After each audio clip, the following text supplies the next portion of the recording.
देखेंगे बेटा। अच्छा मैं ये तो भूल ही गई, मैरी क्रिसमस बच्चों। मुझे क्या, सेम टू यू कर रहे हो, तुम्हारा है बच्चों का फेस्टिवल है ये। चलिए, हम मॉनेटरी पॉलिसी कर रहे थे। मैंने आपको बता दिया था कि मॉनेटरी पॉलिसी के अंदर हमने दो टूल्स करने हैं, क्वांटिटेटिव और क्वालिटेटिव। क्वांटिटेटिव के अंदर हमने 4 टूल्स करे थे। सबसे पहले हमने बैंक रेट किया था, फिर हमने ओएमओ किया था, ओपन मार्केट ऑपरेशन, फिर हमने सीआरआर किया था और फिर हमने एसएलआर किया था। इन चारों में किसी को कोई प्रॉब्लम?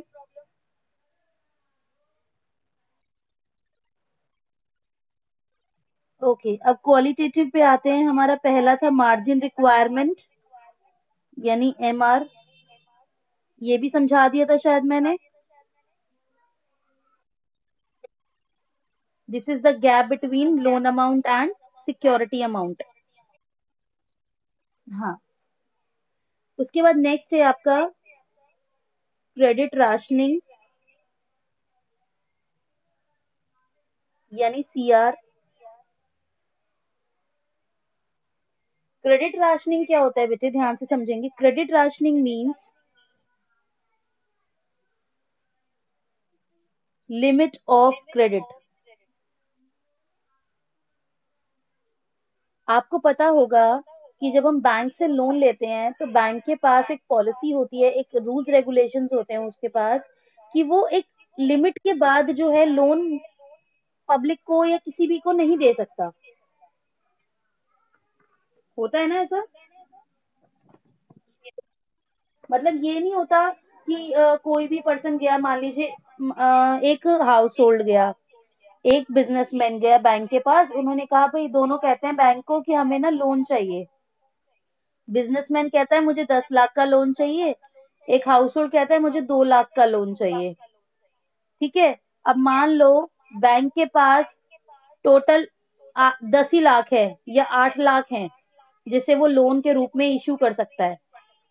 ठीक है, अब जो बिजनेसमैन है वो बैंक को प्रेशराइज करता है या उसे लालच देता है कि अगर बैंक उसको लोन देगा तो बिजनेसमैन उसको हाई रेट ऑफ इंटरेस्ट देगा।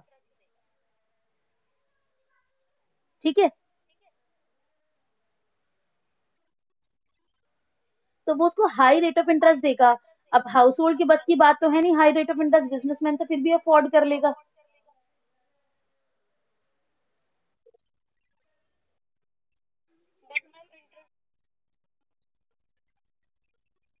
हाँ, बैंक रेट बिल्कुल सही कह रहे हो। इंटरेस्ट रेट जो होता है वो सेंट्रल बैंक की तरफ से फिक्स होते हैं।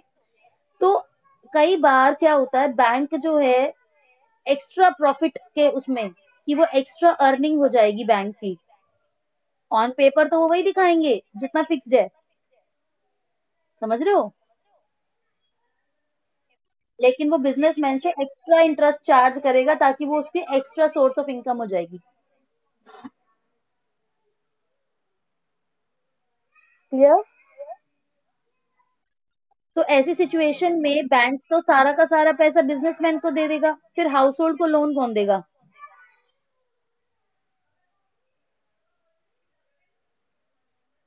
इसीलिए सेंट्रल बैंक क्या करता है, क्रेडिट राशनिंग कर देता है। क्रेडिट राशनिंग का मतलब होता है कि वो एक लिमिट फिक्स कर देता है कि आपको अपने डिपॉजिट्स का इतना हिस्सा कमर्शियल एरिया को देना है यानी बिजनेस क्लास को देना है, और इतना हिस्सा हाउस होल्ड को देना है, मत इतना हिस्सा एजुकेशन लोन पे देना है, इतना हिस्सा हाउस लोन पे देना है। मतलब बेसिकली एक लिमिट डिसाइड हो जाती है कि क्रेडिट, यहाँ पे क्रेडिट का मतलब उधार से है, कि क्रेडिट की एक लिमिट क्या होगी, बैंक किसको कितना हद तक लोन दे सकता है। ये नहीं किसी को कितना मर्जी दे दिया जितना बैंक का मन करे। एक लिमिट डिसाइड कर देता है सेंट्रल बैंक कि आप अलग अलग क्लास को कितना लोन दे सकते हो, उसे कहते हैं क्रेडिट राशनिंग। ठीक है।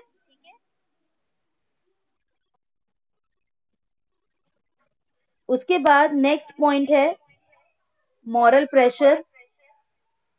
नाम से ही समझ में आ रहा है ये एज सच कोई वो टूल नहीं है जिसे आप डिमांड को कंट्रोल करने के लिए यूज करते हो। ये सिर्फ एक अलग से ऐसी पॉइंट बना रखा है कि मॉरल प्रेशर मींस कि कमर्शियल बैंक के ऊपर सेंट्रल बैंक का एक प्रेशर होता है कि हाँ ऐसे काम करना है, वैसे काम करना है, अपनी मर्जी नहीं चलानी। ये नहीं कुछ किसी से कितना इंटरेस्ट ले लिया, किसी से कितना ले लिया, अदरवाइज सेंट्रल बैंक जो है वो उनका लाइसेंस कैंसिल कर देगा। सेंट्रल बैंक कभी भी सुपरविजन कर सकता है। इस तरीके से एक प्रेशर होता है कमर्शियल बैंक के ऊपर, जिसके अकॉर्डिंग फिर कमर्शियल बैंक को काम करना पड़ता है। But this is not an important tool, और it is not a tool to control the demand. Demand वगैरह कंट्रोल करने का टूल नहीं है। उसके लिए सिर्फ ये 4 इधर के और 2 इधर के, ये 6 टूल्स हैं जो डिमांड को कंट्रोल करेंगे, डिमांड को ठीक करेंगे। ठीक है। ओके, यहाँ तक क्लियर है सब बच्चों को? ओके, चलिए अब हम देखते हैं कि आखिर कैसे प्रॉब्लम सॉल्व होगी। Solutions of excess demand.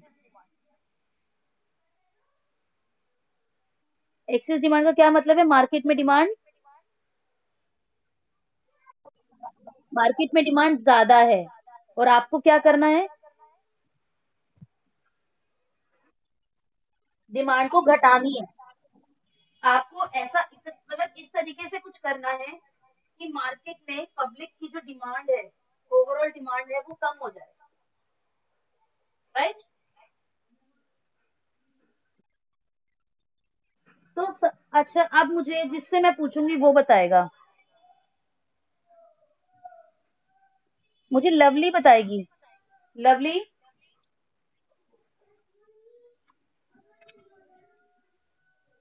Lovely,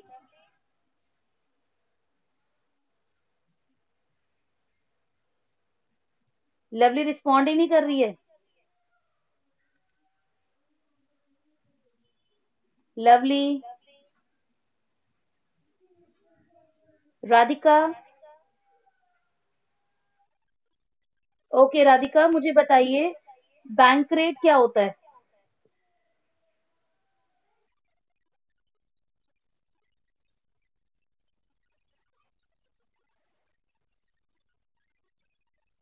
okay, अब अगर बैंक रेट को बढ़ा दिया जाए तो क्या होगा?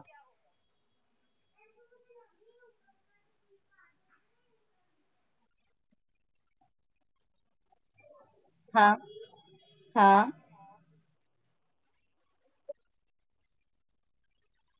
कम हो जाएगी कि बढ़ जाएगी? हाँ, फिर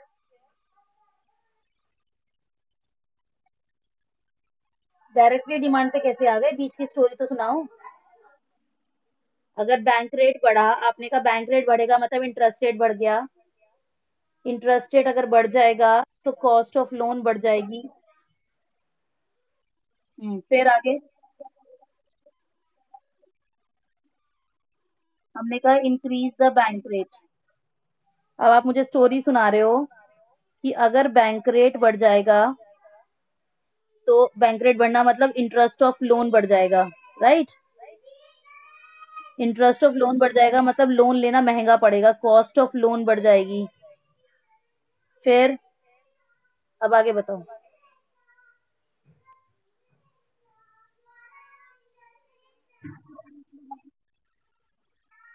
तो हम इसे ऐसे कह सकते हैं, कमर्शियल बैंक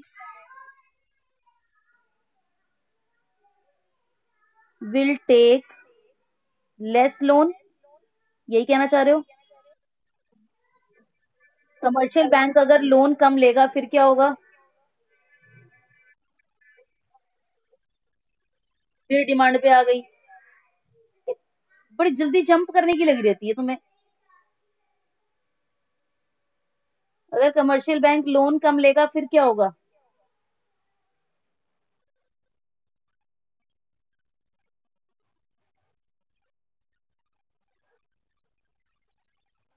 हाँ, दोनों बातें हो सकती हैं। आपने हाँ, हाँ, पुष्पा ने जो बात कही है वो मेरे माइंड में नहीं आई थी खैर, लेकिन ये दोनों बातें हो सकती हैं। जब कमर्शियल बैंक लोन कम लेगा तो वो 2 एक्शन कर सकता है। या तो वो पब्लिक को भी कम देगा, commercial bank will give less loan to public, या ये कह सकते हो कि increase interest rate for available deposit. जो भी उसके पास डिपॉजिट अवेलेबल है वो उस पर इंटरेस्ट रेट हाई कर देगा, है ना। दोनों ही सिचुएशंस में क्या होगा?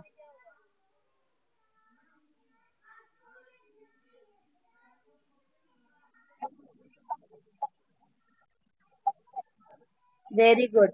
दोनों ही सिचुएशंस में फिर क्या होगा? मनी सप्लाई कम हो जाएगी।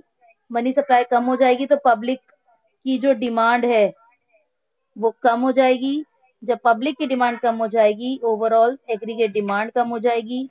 एग्रीगेट डिमांड कम हो जाएगी तो हमारी प्रॉब्लम सॉल्व हो जाएगी। हाँ जी,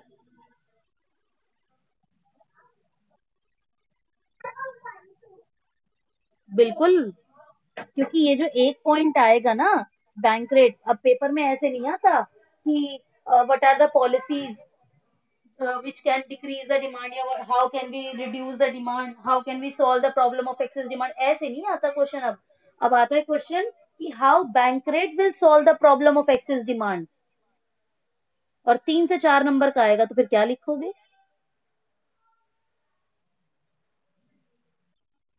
समझे? तो हमें स्टोरीज तो बनानी पड़ेंगी ना, उसको बढ़ा चढ़ा के तो बोलना पड़ेगा। हालांकि घूम फिर के हमने आना डिमांड पर ही था, लेकिन बीच की स्टोरीज तो हमें चाहिए थी। और एक पॉइंट जो है वो पुष्पा ने बढ़ा दिया कि इंटरेस्ट रेट वो हाई कर सकता है जो भी उसके पास अवेलेबल डिपॉजिट्स हैं। बिल्कुल करेक्ट पॉइंट है ये पॉइंट तो शायद बुक में भी नहीं होगा।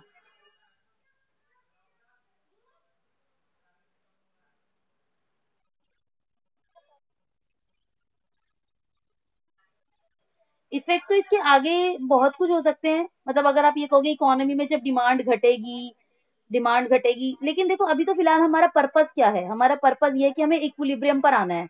लोगों की डिमांड बहुत ज्यादा हो रही है, ठीक है ना। हम डिमांड इतनी अफोर्ड नहीं कर सकते इकोनॉमी के अंदर, इतने रिसोर्सेज ही नहीं है। हमें डिमांड इतनी ही रिड्यूस करनी है जब तक एग्रीगेट डिमांड और एग्रीगेट सप्लाई जो है वो इक्वल ना हो जाए।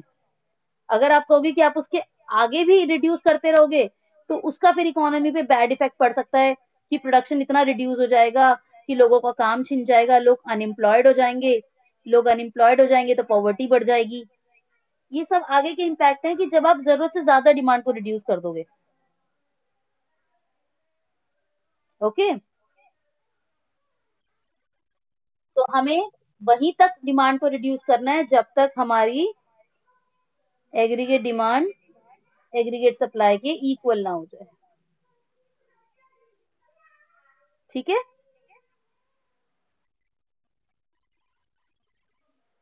तो पहला सॉल्यूशन क्या है एक्सेस डिमांड को ठीक करने का? Increase bank rate. पहला पॉइंट क्लियर हो गया? ओके, अब आते हैं दूसरे सॉल्यूशन पे, जो है हमारा ओपन मार्केट ऑपरेशन। अब मुझे बताएगी, लवली को तो मैं रिमूव ही कर दूं क्लास से जब उसने जवाब तो देना नहीं। प्राची बताएगी। प्राची, प्राची,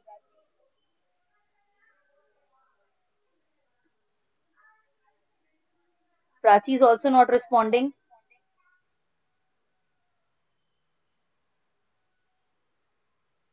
पूजा, इन बच्चों के नाम नोट करना। ये जो रिस्पॉन्ड नहीं करे, पूजा और लवली, प्राची और लवली।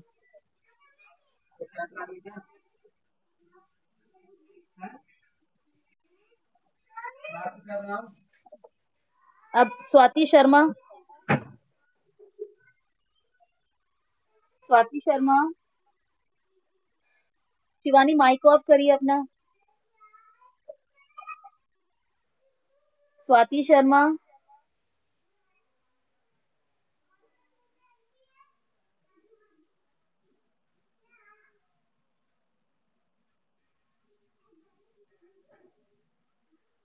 स्वाति शर्मा। पूजा इसका भी नाम नोट करो।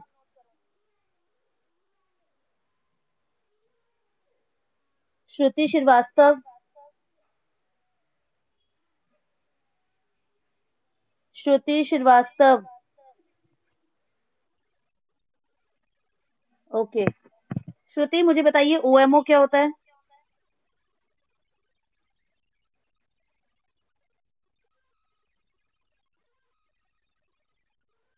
श्रुति।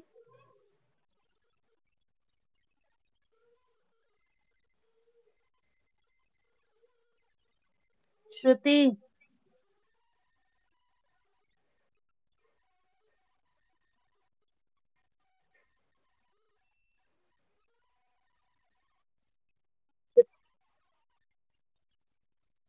हाँ बोलो ओएमओ क्या होता है?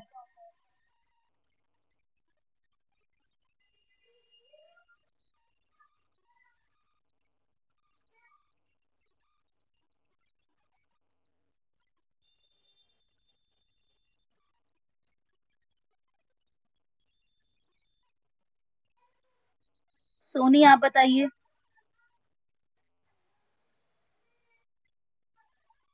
सोनी आप बताइए ओएमओ क्या होता है?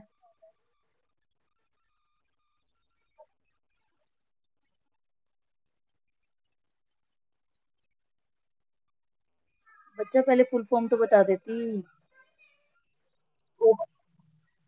ओपन मार्केट ऑपरेशन यानी खुले बाजार की क्रिया। हाँ इसमें आप बताओ क्या करते हैं हम इसमें?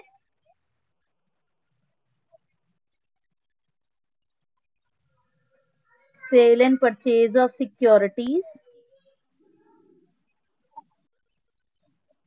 नहीं नहीं नहीं नहीं नहीं, ऐसा कुछ नहीं बोलना होता। हम बस कहते हैं sale and purchase of securities in the open market. और इसे करता कौन है? By central bank. Central bank करता है। ठीक है। ओके। अब देखिए अगर हम मतलब हम in this sense central bank अगर सिक्योरिटीज को सेल करता है, अगर सेंट्रल बैंक सिक्योरिटीज को सेल करेगा तो जो लोगों की मनी है मतलब जिसने भी उसे खरीदा मार्केट में लोगों ने पब्लिक ने वो बैंक के पास आ जाएगी। अगर सेल करेगा तो यानी पब्लिक खरीद रही है, इसका मतलब ये हुआ पब्लिक विल परचेज। तो मनी ऑफ पब्लिक जो लोगों का पैसा है किसके हाथों में आ जाएगा? Will be in hand of central bank. Bank के हाथों में आ जाएगा। तो जब पब्लिक का पैसा बैंक के पास चला जाएगा तो पब्लिक के पास क्या हो जाएगी? कम मनी हो जाएगी। Public will have less money. जब लोगों के पास पैसा कम होगा तो क्या होगा? हाँ मतलब मनी सप्लाई कम हो जाएगी ना। मनी सप्लाई कम हो जाएगी तो डिमांड कम हो जाएगी, पब्लिक डिमांड। और जब डिमांड कम हो जाएगी तो ओवरऑल एग्रीगेट डिमांड जो है वो हमारी कम हो जाएगी। और एग्रीगेट डिमांड को हमें कब तक घटाना है? जब तक एग्रीगेट डिमांड और एग्रीगेट सप्लाई इक्वल नहीं हो जाता। समझ में आ गया? ठीक है। लेकिन एक बात का ध्यान रखेंगे, ये जो मैंने बीच की स्टोरी बताई है ना इसमें कि public will purchase, money of public will be in hand of bank, public will have less money, ये मैंने सिर्फ लर्न करने के लिए बताई है आपको कि कॉन्सेप्ट आपको याद रहे। आपको इसे इन लाइंस को पेपर में यूज नहीं करना। ठीक है। आपको क्या लिखना है? आपको सिर्फ ये लिखना है एक मिनट, वो आपको ये याद रखना है कि जब मार्केट में सिक्योरिटीज सेल होती हैं, आपको सिर्फ इतनी बात लिखनी है, देखिए कि जब सेंट्रल बैंक सिक्योरिटीज को सेल करेगा तो क्रेडिट अवेलेबिलिटी जो है वो कम हो जाएगी, और जब क्रेडिट अवेलेबिलिटी कम हो जाएगी तो एक्सेस डिमांड जो है, या हम ये कहेंगे डिमांड विल रिड्यूस। इसकी स्टोरी कम है, आपको बस इतनी बात बतानी है,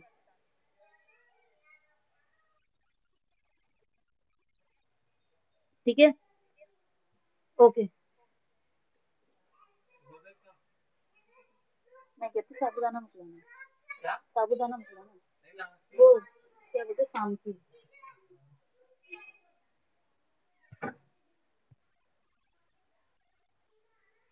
हाँ जी। उसके बाद थर्ड पॉइंट है आपका सीआरआर। अब ये मुझे कौन बताएगा? भाविका। भाविका। यस बेटा, सीआरआर क्या होता है पहले फुल फॉर्म बताइए। Cash reserve ratio. ओके। अब अगर बताइए, और अब इसका मीनिंग बताइए, चलिए।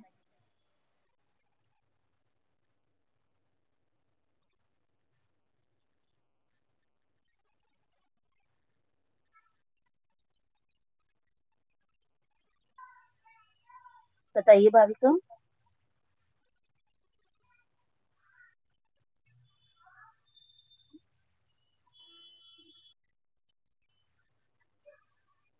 भाविका कहाँ चले गए?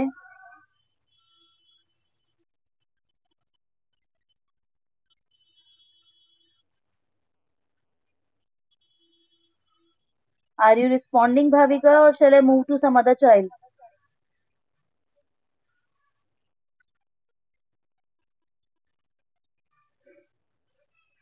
स्वाति आप बताइए।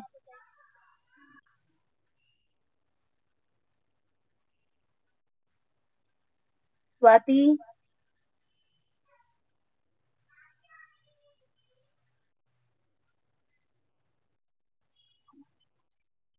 यस नेहा, बताइए नेहा।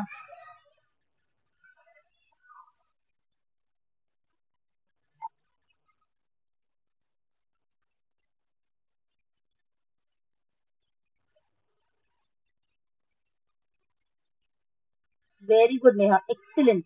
बहुत बढ़िया डेफिनेशन आपने बताई है, और बिल्कुल ठीक है कि सीआरआर क्या होता है कि कमर्शियल बैंक को अपने टोटल डिपॉजिट का कुछ परसेंटेज जो है वो कमर्शियल बैंक के पास रखवाना पड़ता है इन फॉर्म ऑफ कैश। ठीक है, वेरी गुड। अब अगर मान लीजिए, नेहा मुझे बताइए, अगर सीआरआर को बढ़ा दिया जाए तो क्या होगा?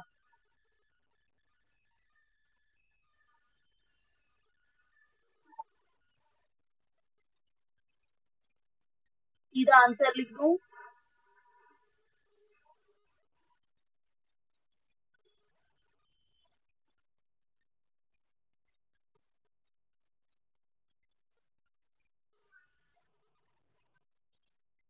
एक एक करके नेहा, आपने कहा कि अगर सीआरआर बढ़ेगा तो कमर्शियल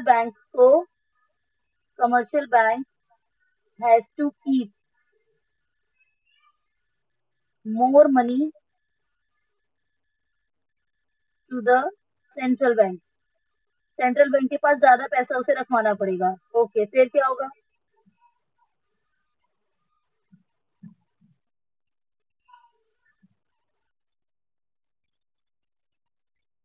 तो अब हम ये कह सकते हैं कि लोन मनी, जो उसे लोन देनी है सेंट्रल कमर्शियल बैंक को, loan money with commercial bank,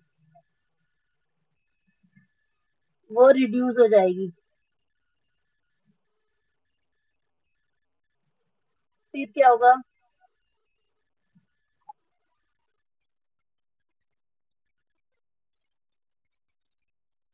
ठीक है, less loan to public.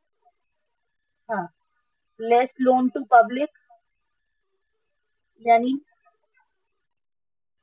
Money supply कम हो जाएगी, मनी सप्लाई कम हो जाएगी तो पब्लिक की डिमांड कम हो जाएगी। लगातार जब डिमांड कम हो, एग्रीगेट डिमांड, हमें यही करना था। मार्केट में एक्सेस डिमांड है, डिमांड बहुत ज्यादा है, हमें डिमांड को कम करना था। क्लियर हो गया बेटे? सिमिलर स्टोरी विद एसएलआर बना लेंगे। सीआरआर और एसएलआर की बिल्कुल सेम स्टोरी है। खुशबू एसएलआर डिफाइन करोगे? खुशबू एसएलआर डिफाइन करो।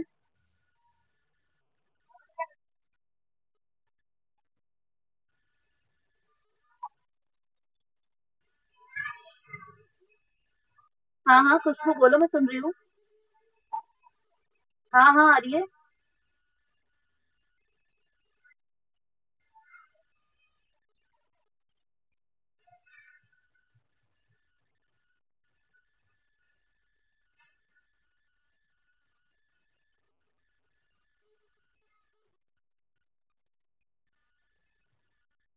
पहला वर्ड बोलना नहीं आ रहा।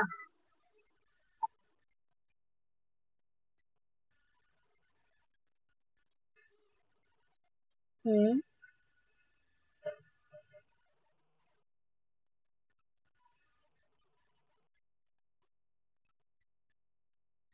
हाँ। फिर ओके, तो अब एसएलआर को अगर बढ़ा देंगे तो क्या होगा?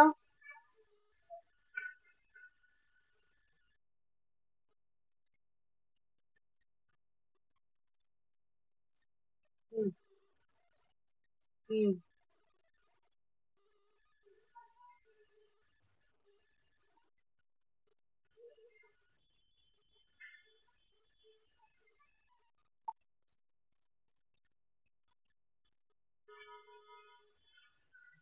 अगर वो एसएलआर बढ़ा देंगे तो उन्हें उन्हें अपने पास ज्यादा डिपॉजिट रखना पड़ेगा। ज्यादा डिपॉजिट रखेंगे तो लोन कम देंगे, लोन कम देंगे तो मनी सप्लाई कम हो जाएगी, मनी सप्लाई कम हो जाएगी तो डिमांड कम हो जाएगी, तो फिर एग्रीगेट डिमांड कम हो जाएगी। ठीक है। ओके, इसी तरीके से आपका एमआर है, मार्जिन रिक्वायरमेंट। मार्जिन रिक्वायरमेंट का क्या मतलब है? Gap between loan and security amount. अगर एमआर बढ़ा देंगे तो यानी गैप ज्यादा हो जाएगा, आपको एक थोड़े से लोन के लिए ज्यादा सिक्योरिटी देनी पड़ेगी, तो आप लोन कम लोगे, लोन कम लोगे तो डिमांड कम हो जाएगी। ठीक। उसी तरीके से नेक्स्ट पॉइंट होगा क्रेडिट राशनिंग।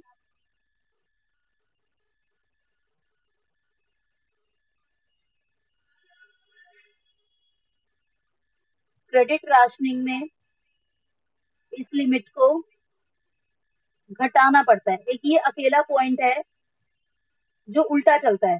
आप अगर नोटिस करें, सारे पॉइंट्स बढ़ रहे थे। हमने सीआरआर भी बढ़ाया, हमने एसएलआर भी बढ़ाया, हमने बैंक रेट भी बढ़ाया, हमने मार्जिन रिक्वायरमेंट भी बढ़ाया, हमने सारी चीजें बढ़ाई थी एक्सेस डिमांड को ठीक करने के लिए। लेकिन हम सिर्फ क्रेडिट राशनिंग को कम करेंगे, क्योंकि अगर हम लिमिट्स को कम कर देंगे तो लोन अवेलेबिलिटी जो हो जाएगी वो लोन अवेलेबिलिटी कम हो जाएगी। लोन अवेलेबिलिटी जब लोगों को कम होगी, लोगों को लोन कम मिलेगा, तो लोग डिमांड कम करेंगे।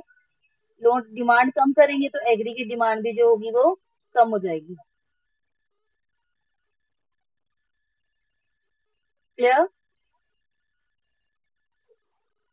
तो इस तरीके से ये सारे पॉइंट्स हमारा, हमने बैंक रेट करा, हमने ओएमओ करा, हमने सीआरआर करा, हमने एसएलआर करा, फिर उसके बाद मार्जिन रिक्वायरमेंट करा, और हमने क्रेडिट राशनिंग करा। हमने ये 6 पॉइंट्स करे, जिसमें से ये वाला, ये ये और ये चारों बढ़ाएंगे हम, है ना, जब एक्सेस डिमांड को ठीक करना है तो, और इसको हम घटाएंगे। ये एक शॉर्ट तरीका हो गया एक्सेस डिमांड के सॉल्यूशंस का। और ओएमओ में हमें क्या करना है, सेल करना है। ठीक है, ऐसे ही हम इसकी स्टोरी ऑपोजिट कर देंगे बिल्कुल, तो डेफिसिट डिमांड की प्रॉब्लम सॉल्व हो जाएगी। समझ में आ गया बच्चे? क्या कह रहे हो खुशबू?